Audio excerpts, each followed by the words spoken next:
Bharatiya Janata party के राष्ट्रीय अध्यक्ष श्रीमान जेपी नड्डा जी, पार्टी के सभी राष्ट्रीय पदाधिकारीगण, राज्यों के पदाधिकारीगण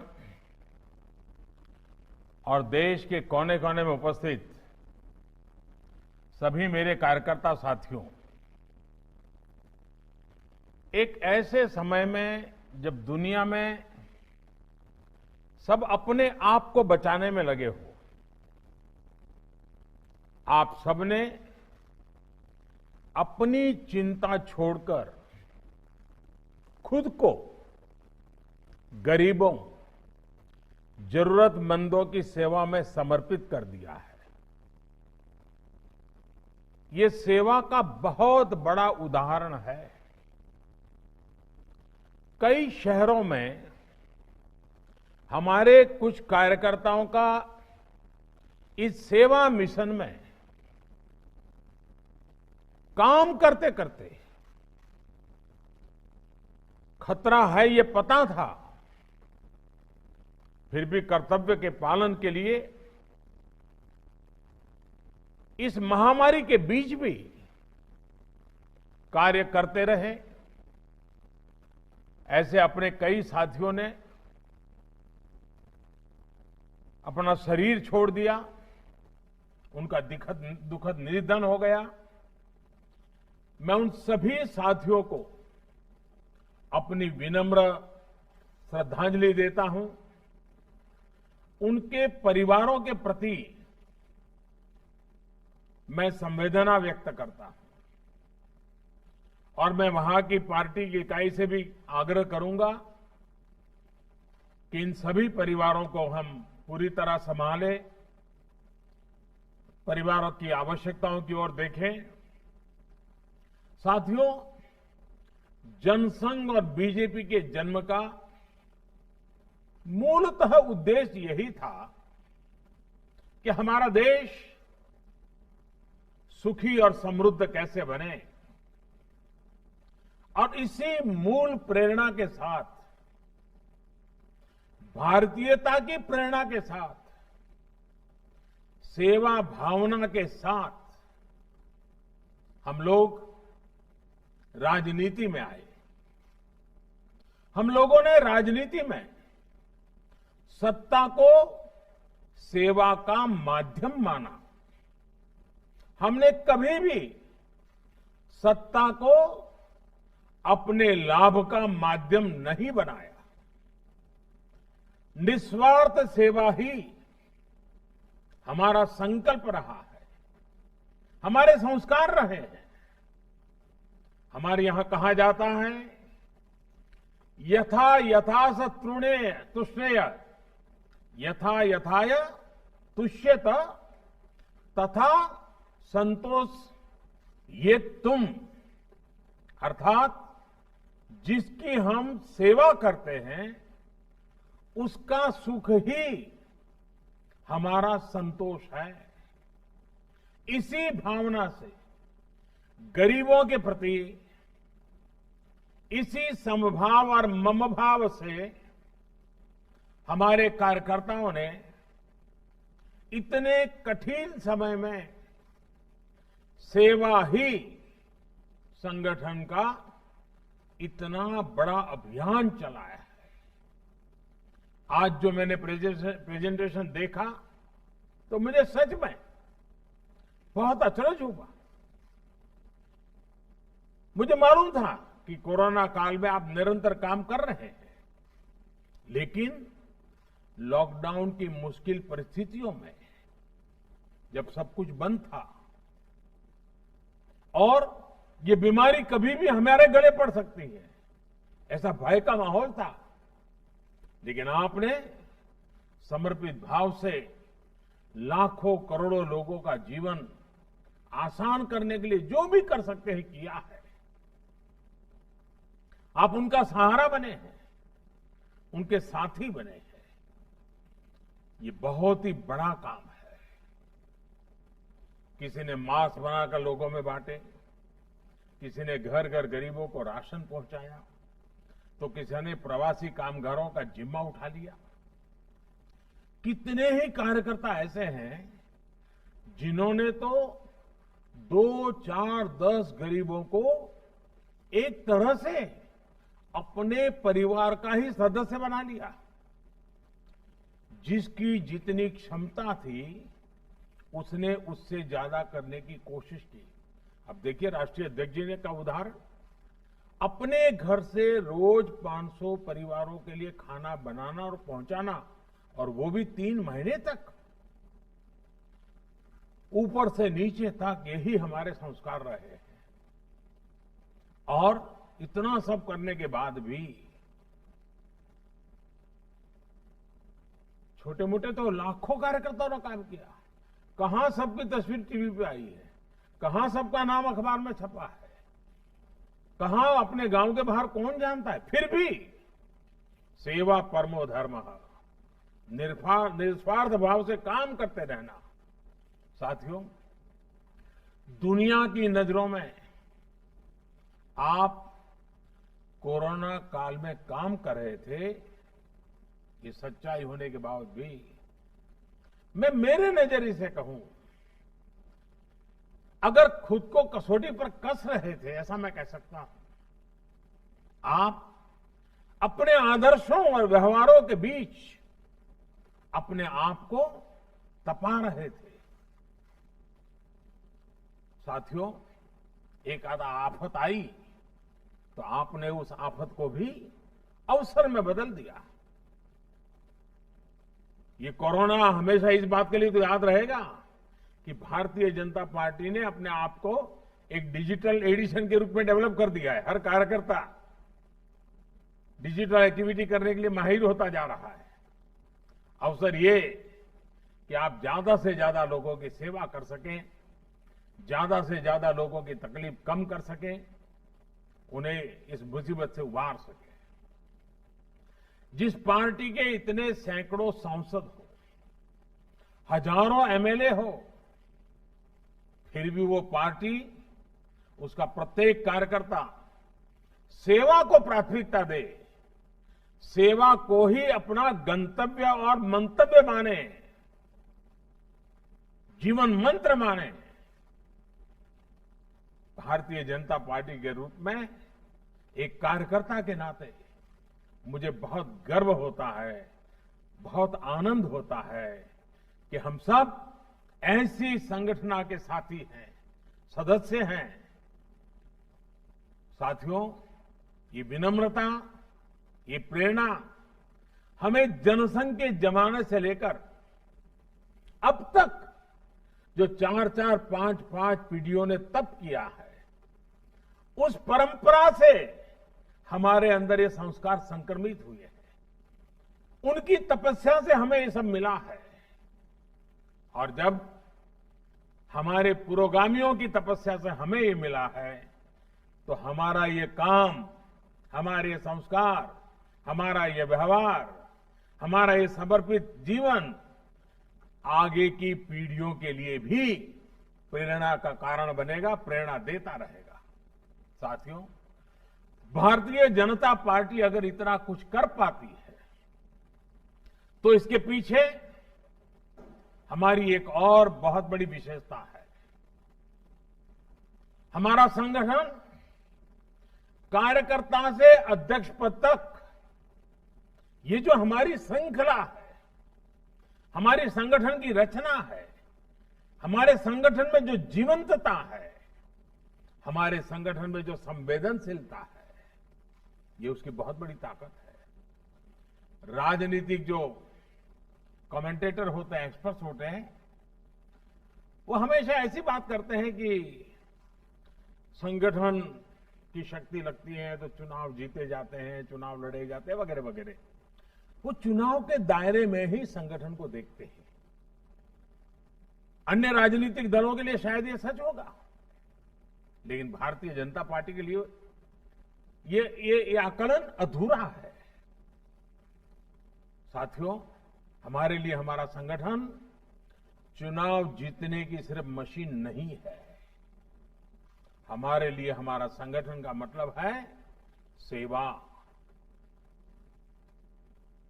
व्यक्ति के जीवन में, समाज के जीवन में, राष्ट्र के जीवन में बदलाव लाने के लिए हर देश यज्ञ में आहुति देते रहना हमारे लिए, हमारे संगठन का मतलब है सबका संग, सबका साथ, सबको लेकर के चलना है। हमारे लिए, हमारे संगठन का मतलब है सबका सुख, सबकी समृद्धि। हमारा संगठन समाज हित के लिए काम करने वाला है, संघर्ष करने वाला है, समाज और देश के लिए खप जाने वाला है। हमारे लिए हमेशा राष्ट्र प्रथम, नेशन फर्स्ट रहा है। और साथियों, ऐसा नहीं है ये बात हमने कहीं भाषणों के माध्यम से या पार्टी के प्रस्ताव में लिख करके पास कराई और उसके कारण हुआ है। जी नहीं, राष्ट्र हित के इस भाव को, राष्ट्र प्रथम के इस भाव को स्थापित करने में हमारी कई पीढ़ियां खप गई है। दीनदयाल उपाध्याय जी, श्यामा प्रसाद मुखर्जी, अनेक महापुरुष, सभी वरिष्ठ नेता, अनगिनत इनके संस्कारों ने, जी करके दिखाए हुए संस्कार की श्रृंखला ने हमें प्रेरित किया है। और इसी प्रेरणा से भारतीय जनता पार्टी ने वंचित हो, शोषित हो, दलित हो, पीड़ित हो, सभी को समाज के अन्य वर्गों की बराबरी में लाने का, उन्हें सशक्त करने का निरंतर प्रयास किया है। आज इसी का परिणाम है कि भारतीय जनता पार्टी में, और हम गर्व से कह सकते हैं, हम कोई भेदभाव से नहीं देखते हैं, लेकिन दुनिया को समझाने के लिए कहना पड़ता है, हमें गर्व है कि आज देश में जो सांसद है उसमें से 52 दलित सांसद भारतीय जनता पार्टी के हैं। 43 सांसद, 43 सांसद मेरे आदिवासी भाई हैं, बहनें हैं। पिछड़ा वर्ग की अगर बात करें तो भाजपा के 113 सांसद से भी ज्यादा पिछड़े वर्ग से आते हैं। साथियों, विधानसभाओं में करीब करीब 150 से ज्यादा आदिवासी एमएलए हैं बीजेपी के। यानी कि भारतीय जनता पार्टी हर वर्ग से जुड़ी है और समाज का हर वर्ग हमसे जुड़ा है। आपके परिश्रम से भाजपा का हर समाज से विश्वास का एक अटूट रिश्ता बना है। साथियों, वैसे राजनीति का मूल स्वभाव, हम लोग तो रोज बरोज जिंदगी को जीते हैं, मालूम है, राजनीति का मूल स्वभाव स्पर्धा होती है। लोकतंत्र का एक गुण भी है, लोकतंत्र में इसको अच्छा माना गया है, लेकिन एक समान लक्ष्य के साथ समान भाव से सेवा का काम संगठन की शक्ति बन जाता है। जब हम इस तरह का काम करते हैं तो एक टीम स्पिरिट पैदा होती है। इस तरह के कार्यों से व्यक्ति विकास और व्यक्तित्व का विकास भी नई संभावनाएं पैदा हो जाती है। आपने खुद भी अनुभव किया होगा, इस तरह सेवा अभियानों से लोगों की मदद तो होती ही है, पार्टी कार्यकर्ताओं के तौर पर भी आप सबको भी समाज को जानने का, समाज को समझने का, नए तरीके से सोचने का, स्वयं का विकास करने का अवसर मिला होगा। ऐसे अभियान हमारे कार्यकर्ताओं के लिए एक तरह से प्रशिक्षण का काम करते हैं। हम एक कमरे में बैठ करके भाषण सुन के, चर्चा करके, संवाद करके, प्रश्न उत्तर करके प्रशिक्षण करते हैं। ये एक प्रकार से प्रैक्टिकल एक्सपीरियंस से हमारा प्रशिक्षण था। ये भी एक प्रकार से हमने आफत को अवसर में पलट करके कार्यकर्ताओं को प्रशिक्षण का काम सहज रूप से हो गया है। साथियों, चुनाव के समय आप सब जानते हैं कि हम लोग जनता के बीच जाते हैं और जब जनता के बीच जाते हैं चुनाव के समय में, अच्छी बुरी खट्टी मीठी कई बातें सुनने को मिलती है। कोई कहेगा ये नहीं किया, वो नहीं किया, कोई व्यंग करेगा, कोई निशाना साधता है, कभी वार पलटवार भी होते रहते हैं, ये सब होता रहेगा। लेकिन आपने देखा होगा कि जब इस बार आप जनता के बीच गए हैं तो आपके अनुभव कुछ और रहे होंगे। और मैं चाहता हूं कि आप थोड़ा मन को याद कीजिए, पुराना इन 3 महीनों को। आपको जनता जनार्दन जो ईश्वर का रूप होता है उसका साक्षात्कार हुआ होगा। याद कीजिए, इस दौरान आपने महसूस किया होगा कि समाज से आपको कितना कुछ मिला है। साथियों, कोरोना के संकट काल में समाज ने आपको स्नेह दिया है, आपको विश्वास दिया है। आप किसी गरीब की मदद कर सके, इसके लिए समाज ने आपको सामान भी दिया है और साधन भी दिए हैं और सम्मान भी दिया है। आप अगर अपने घर से कुछ राशन लेकर निकले तो कई और लोगों ने भी आपको कहा होगा कि कुछ राशन मेरी तरफ से ले जाइए, कुछ सामान मेरी तरफ से ले जाइए, आप भाई साहब जा रहे हो जरूर पहुंचा दीजिए। यही वो स्नेह है, यही वो ऊर्जा है जिसकी ताकत ने आपको कभी थकने नहीं दिया है। हमें इस ऊर्जा को समझना चाहिए, हमें समाज की शक्ति को समझना चाहिए, इस शक्ति को आत्मसात करना चाहिए, इसका साक्षात्कार करना चाहिए। मुझे विश्वास है आप ये करते रहेंगे, बीजेपी का हर कार्यकर्ता ये करता रहेगा, तो ऊर्जा का प्रवाह हमेशा हमें प्रेरणा देता रहेगा, पुरुषार्थ का नया नया नई ताकत देता रहेगा। लोगों के आशीर्वाद एक प्रकार से ईश्वर के ही आशीर्वाद होते हैं। ये आशीर्वाद बहुत बड़ी ताकत होते हैं।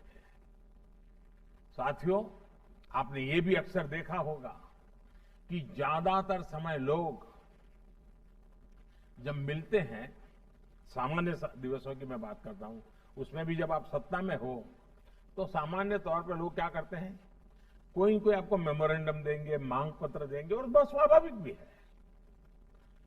मतलब जरूरी नहीं कि लिखकर ही कोई मांग पत्र दे, लेकिन सार्वजनिक जीवन में आपको ऐसे लोग मिल जाएंगे जो मुंह जबानी भी आपको कुछ न कुछ बताते रहेंगे, ये होना चाहिए, वो होना चाहिए। कहीं कोई सड़क की मांग है तो कहीं कोई गड्ढा भरवाने की बात करेगा, तो कहीं कोई बिजली की बात करेगा। कई बार वो शिकायत के रूप में कहेगा, कई बार वो अपेक्षा के रूप में कहेंगे। ऐसे में कुछ नेता कार्यकर्ता सोचते हैं कि ये क्या है, जब देखो कोई न कोई काम, कोई न कोई मांग, कोई न कोई शिकायत। लेकिन साथियों, आप सभी सार्वजनिक जीवन में है, सेवा करने के लिए आए हैं, इसलिए हम सबको इसमें अंतर्निहित जो भाव है उसको समझना होगा। और ये कोरोना की लड़ाई में इसको समझने में हमें सुविधा मिली है कि यही समाज हम पे कितना भरोसा करता है, हम पे कितना स्नेह करता है, और संकट की घड़ी में हमारे साथ रह करके समाज की भलाई के लिए कैसे आगे आता है, इस शक्ति को हमने अनुभव किया है। इसमें अंतर्निहित भाव यही है कि आओ आप समाज की मदद करो। समाज ने आपको यह अवसर दिया है, हम सबको अवसर दिया है, हम सबको समाज ने इस काम के लिए चुना है, दायित्व दिया है। साथियों, हमारे समाज में दूसरों के लिए कुछ करने की सेवा भाव की बहुत बड़ी ताकत होती है। हमें समाज की इस ताकत को पूजने का कोई अवसर छोड़ना नहीं चाहिए। और आपको तो संतोष होना चाहिए कि समाज ने हम सबको इस काम के लिए चुना है। सेवा करने के लिए ईश्वर ने हमें राह दिखाई है, जनता ने हमारा हाथ थामा है। समाज सेवा करना चाहता था, गरीब की मदद करना चाहता था, तो उसने हम सबको माध्यम बनाया है। साथियों, वैसे हम चाहें कार्यकर्ता की भूमिका में हो या सरकार में, वास्तव में हम देश की गरीब की सेवा उसका एक माध्यम है। ये सरकार 6 सालों से इसी विचार के साथ काम कर रही है। हमारी राज्यों की सरकारें भी इसी विचार से काम कर रही हैं। देश ने सही समय पर लॉकडाउन का फैसला किया तो आज दुनिया के मुकाबले भारत में हम कहीं ज्यादा लोगों की जिंदगी बचा पा रहे हैं। इस दौरान गरीबों को कम से कम दिक्कत हो, इसके लिए 2.25 लाख करोड़ रुपए के गरीब कल्याण पैकेज से लेकर गरीबों को अन्न के लिए, रोजगार के लिए सरकार ने विशेष योजनाएं शुरू की है। अभी हाल ही में हमें प्रधानमंत्री गरीब कल्याण अन्न योजना को सरकार ने दीपावली, छठ पूजा तक के लिए, यानी कि नवंबर अंत तक इसको बढ़ा दिया है। साथियों, 130 करोड़ देशवासियों ने हम पर हमेशा जो भरोसा किया है, हमें इस भरोसे को संभाल कर रखना है, सहज कर रखना है। हमें देशवासियों की आशाओं, आकांक्षाओं को, उनके सपनों को अपना सपना मान करके हमें काम करना है। वो अपना सपना मान करके खपना भी है। मैंने पहले भी कहा है और आज फिर दोहरा रहा हूं, भाजपा के प्रत्येक कार्यकर्ता को अपने साथ, मैंने ये इलाहाबाद में पार्टी की कार्य समिति में शायद कहा था, हमारे साथ 700, मैंने ये कहा था उस दिन, हमारे साथ 700, 7S, इसकी शक्ति लेकर आगे बढ़ना चाहिए।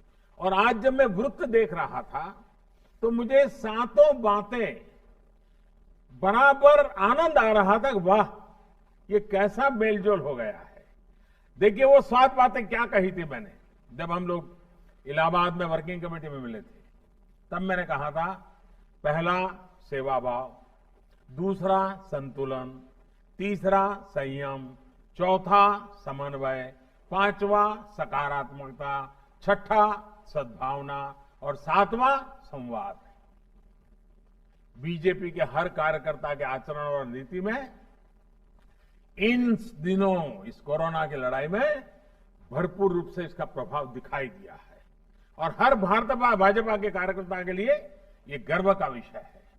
साथियों, कोरोना के इस काल में हमारा ये महायज्ञ, ये हमारा सेवा यज्ञ रुकना नहीं चाहिए और महामारी के खिलाफ हमारी लड़ाई भी कमजोर नहीं पड़नी चाहिए। अभी त्योहारों का सीजन शुरू हो रहा है, लेकिन कोरोना का खतरा अभी भी उतना ही है। इसके लिए खुद भी सावधानी बरतनी है और दूसरों को भी जागरूक करते रहना है। साथियों, आज आपके पास से जो कुछ भी सुनने को मिला, उसने मुझे भी एक नई ऊर्जा दी है, काम करने के संकल्प को और मजबूत किया है। मैं फिर एक बार आप सबको बहुत बहुत शुभकामनाएं देता हूं। मैं नड्डा जी को और पार्टी का भी अभिनंदन करता हूं कि मुझे, क्योंकि पहले तो प्रवास के कार्यक्रम होते थे, आप सबके दर्शन का मौका मिल जाता था, लेकिन इन दिनों कोरोना के कारण ये संभव नहीं होता है। आज आप सबको सुनने का मौका मिला, आपके दर्शन करने का अवसर मिला, मेरे लिए बहुत शुभ अवसर था ये। मैं फिर एक बार आपको बहुत बहुत शुभकामनाएं देता हूं। बहुत बहुत धन्यवाद।